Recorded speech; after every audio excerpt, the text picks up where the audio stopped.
bit going on tonight, Michael, for your club. How do you sort of reflect on the night that was?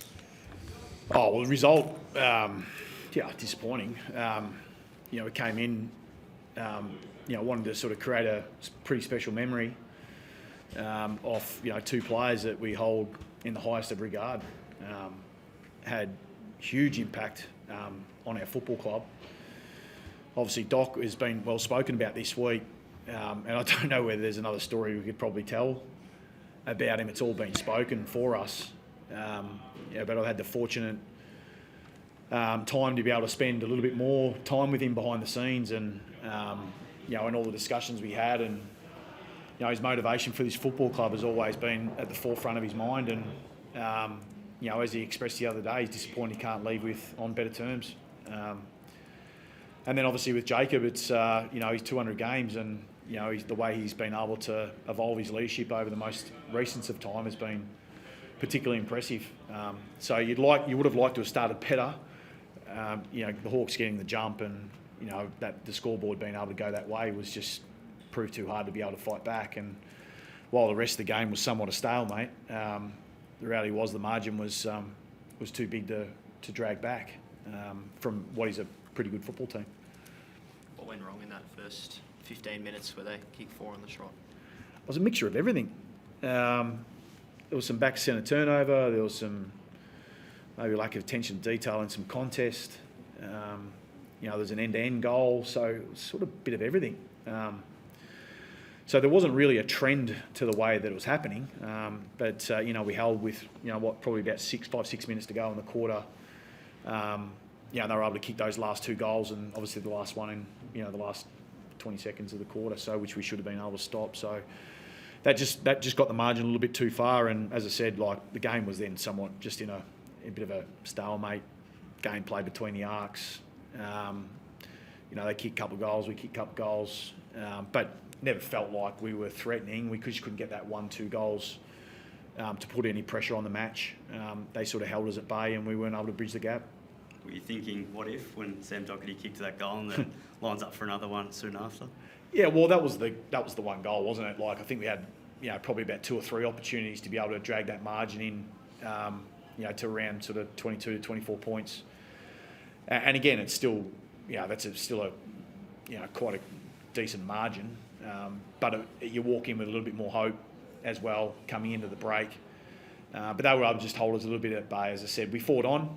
We certainly boxed on as hard as we could, but it just didn't have the execution that we needed, whether that was through skill or whether that was through a missed tackle or a missed spoil. They were able to just execute that a little bit better than us for most of the game. I appreciate it's never nice to lose a game, but were you pleased with the boys' effort to fight back in that, especially particularly in the last quarter? Oh, yeah, I wouldn't use the word pleased. It's good that our boys dug and never give up and see the game to the line, but we want to turn up and make sure we show up right, and we didn't give ourselves a chance to be able to do that. So we wanted to play the game to the end, and obviously we still held on to the hope that we could turn the momentum and get that little bit of burst of energy that we needed to be able to just put a little bit of pressure on the Hawks, but we couldn't do it. Again, they were just probably a little bit classier at the right times, and were able to execute probably their jobs a little bit better and finish their plays a hell of a lot better than us. So it's something for us to be able to go to work on, but still somewhat disappointing. And that's been largely our season mostly. We've been sort of, sometimes, not always. We've had patches that have been great, but then, we've had other patches that we've let ourselves down, and that's almost been the story of our season is, sometimes, not always. And that's the gap we've got to bridge. Do you feel like that exposed a little bit of your, I suppose, inability to match them on the outside, particularly early, as much as your effort was there? But I know you said it was different ways, but it felt like they were moving the ball reasonably. Yeah, they were, but we probably didn't challenge the other way either. Yeah, hard enough. So when the game, started to open up a bit, I thought that's probably when we played our best football. They certainly bounced first, but as the game went on, sort of felt like we started to get better tempo in the game, and we were able to play some better football. Move the ball a hell of a lot better than what we did in the first quarter, first half. I'd say our first half. It was just a bit slow, a bit conservative, too much down the line. They intercepted the ball 26 times or something like that. So that made it hard to be able to get any field position that we needed across the game, and they just dominated the air just far too easily against us. And it's been a strong point of ours, but it certainly wasn't tonight. Yeah, why did you put that down there? You obviously had DeConning, Mackay, Curnow. Bit of connection, bit of cohesion, with the kicker and also the receiver. It's, we also can't ignore that, the cohesion hasn't been necessarily there the whole year either, and we can't ignore that. That's just something that we've been dealt with, so we move on. Harry come back tonight, but that's the first time we've probably had all our tools available this year, all at the same time. So I imagine with some games played, some cohesion in the forward line, bouncing off one another, as well as how we move the ball towards them will play a huge role moving forward in the last month. So, but yeah, we've just probably, those names have just cycled through too much, and it's a pretty important part of the ground that needs, a lot of cohesion and connection, and to be able to finish the way we want to, and we just haven't been able to generate with that with any consistency this year. Charlie Curnow and Harry Mackay played pretty high up the ground at times, large parts of the game. Was there any reason behind that?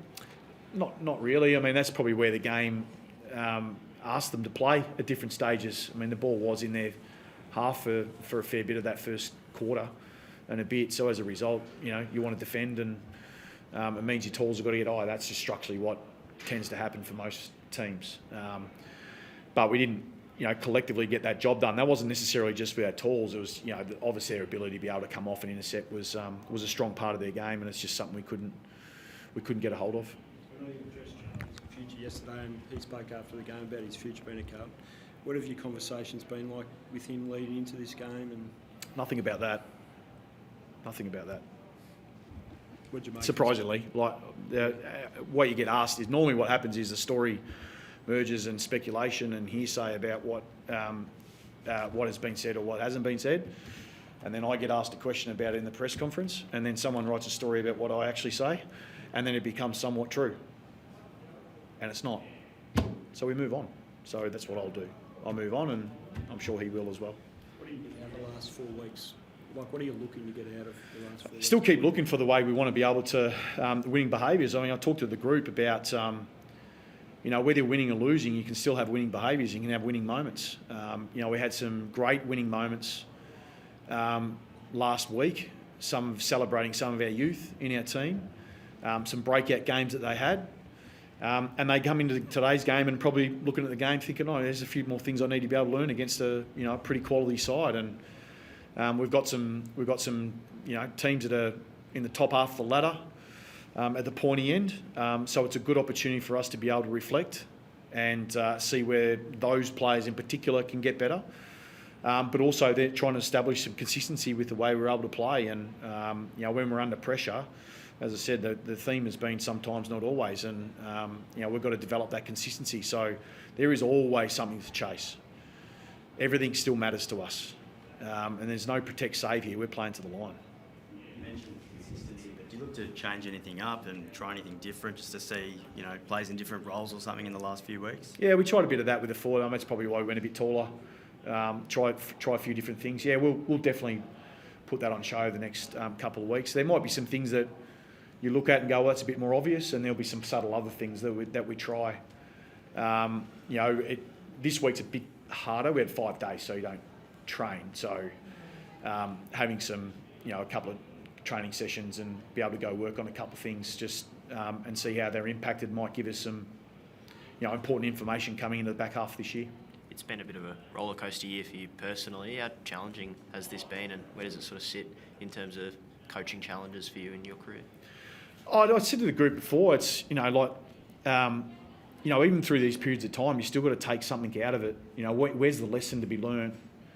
What do we want this to mean in the bigger picture? And we've heard about some stories about some individuals that have had some really hard times, and they've been able to find out their way on the other side and been a better version because of it. So if that's the time we need to be able to take right now, then we'll take that. So there'll be plenty of conversations that we need to be able to have, and the meaning we want to take out of this period of time, as tough as it's been, because you can use that to be able to accelerate your growth. And whether you use that because it's, it hurts, you know, and losing hurts, or it makes you hungry. Whatever your motivation is, we've got to find out what that actually is, whether that's, you know, that hurts in losing, or whether what's the hunger we need to be able to have and the fight we need to be able to develop over this period of time. And we've got to get really clear on that. And if that means that takes a few weeks to learn that even more, well, then so be it. But yeah, we've got to use this period of time, as disappointing it has been, we've got to use it in our favour, take the lessons out of it and make ourselves better. Yeah, it was. Yeah, just needed to make a change, and he was going okay. I spoke to him on the bench and said, "Look, mate, you're going okay, but we need to probably get a little bit more run and see whether we can sort of change the way the game's unfolding." So, in Pito's response, he was fantastic. To be fair, he completely understood and said he'd be here for the team, and we crack on. So, Would Doherty have an off-field role of any sort for the rest of the season? I think he'd be pretty happy just to get out of here, I reckon. So, I don't think he'd sit in another meeting right now. He sat in that last meeting and he asked whether he needed to be there.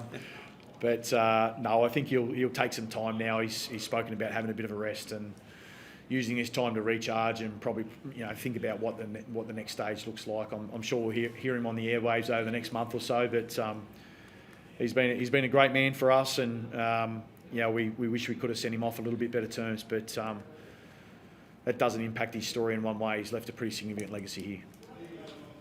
Thank you. Cheers.